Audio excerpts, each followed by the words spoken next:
ఏంటన్నా చిరాకున్నా సాయమ్మా? చిరాకు కాకపోతే ఏం చిరాకమ్మా, ఈ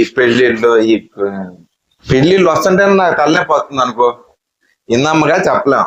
పెళ్లి పెళ్లి పెళ్లి అసలు మనం మామూలుగా ఉన్నప్పుడు ఒకడైనా పట్టించుకుంటాడు శాఖమ్మ. పెళ్లి అనగానే ఎక్కడెక్కడో ఫోన్ చేసేస్తారు మనకి. మీరు రాకపోతే ఏదో పెళ్లి అయిపోయేటట్టు మీరు ఖచ్చితంగా రావాలంటారు. నాకు నిజంగా చెప్తున్నా, పెళ్లి అట్మాస్ఫియర్ అది అస్సలు పడదు శాఖమ్మ. పెట్రోల్ వేసుకొని అక్కడ దాకా వెళ్ళాలి మనం, వేరే ఊరు, వాళ్ళకి గిఫ్ట్ తీసుకెళ్ళాలి, మనకి అంతే ఖర్చు ఉంటదిగా.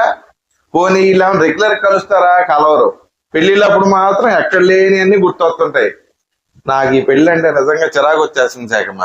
ఇంకోటి, ఆ పెళ్లి ఎట్లా ఉంటుంది తెలుసా అట్మాస్ఫియర్? ఒకడు వస్తాడు 7 ట్రైన్ కి, 8 దిగుతాడు, భోజనాలు ఎక్కడో చూసుకొని భోజనం చేసి వెంటనే గిఫ్ట్ ఇచ్చి అడు వెళ్ళిపోవాలి 9 రిటర్న్. 1000 మంది ఉంటారు శాఖమ్మ, వాళ్ళు ఎవరో కూడా మనకు తెలియదు. మనకు పిలిచిన వాళ్ళు మాత్రం వాళ్ళ దగ్గరికి వెళ్ళి ఒక గిఫ్ట్ ఇచ్చి రావాలి. పోనీ ఈ 1000 మంది వాళ్ళిద్దరికి ఏమైనా సమస్య వస్తే వస్తారా? తెలియదు. వాళ్ళు ఎందుకు గొప్పల కోసం అంత ఖర్చు పెడుతున్నారో అర్థం కాదు. ఆ డబ్బులు దాచిపెట్టుకోవచ్చు కదా.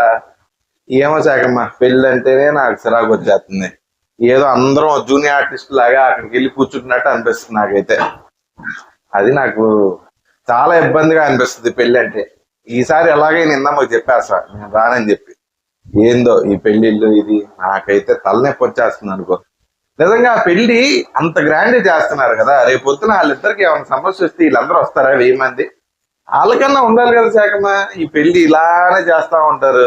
చక్కగా ఏది ఇష్టం మ్యారేజ్ చేసుకుని ఆ డబ్బులు దాచిపెట్టుకోవచ్చు కదా. ఈ గోలంతా ఉండదు. మళ్ళీ మనం సెలవులు పెట్టుకొని అక్కడికి వెళ్ళి, మళ్ళీ అక్కడికి వెళ్ళిన తర్వాత ఎలా జరిగిందండి పెళ్లి అంటే, భోజనంలో స్వీట్ బాగాలేదని ఒకడు, హాట్ బాగాలేదని ఒకడు, చూడు అన్ని కంప్లైంట్సే పెళ్లి చుట్టూ. మళ్ళీ పాపం వాళ్ళకి ఎంత పడ్డాను పెళ్లి చేసే వాళ్ళకి ఇబ్బంది, మనకి ఇబ్బంది. ఈ పెళ్లిళ్ళకి పిలవటం ఎప్పుడు ఆపేస్తారో ఏమో. నాకైతే నిజంగా శాఖం చెప్తున్నా కదా, పెళ్లికి వెళ్ళాలంటేనే ఫ్రస్ట్రేషన్ వచ్చేస్తుంది శాఖం. ఫ్యూచర్ పెళ్లిళ్ళు ఆన్లైన్ లోనే ఏమో నాయనా. నువ్వేమన్నా చెప్పినా ఈసారి అయితే నేను గట్టి చెప్పేస్తా ఇందమ్మకి, నేను రాను అని. శేఖమ్మా, సాయి రెడీయా? గీజర్లు అన్ని ఆపేసన్నాని మొత్తం రెడీ. ఏంటి సాయి రెడీయా? రెడీ అయిందమ్మా.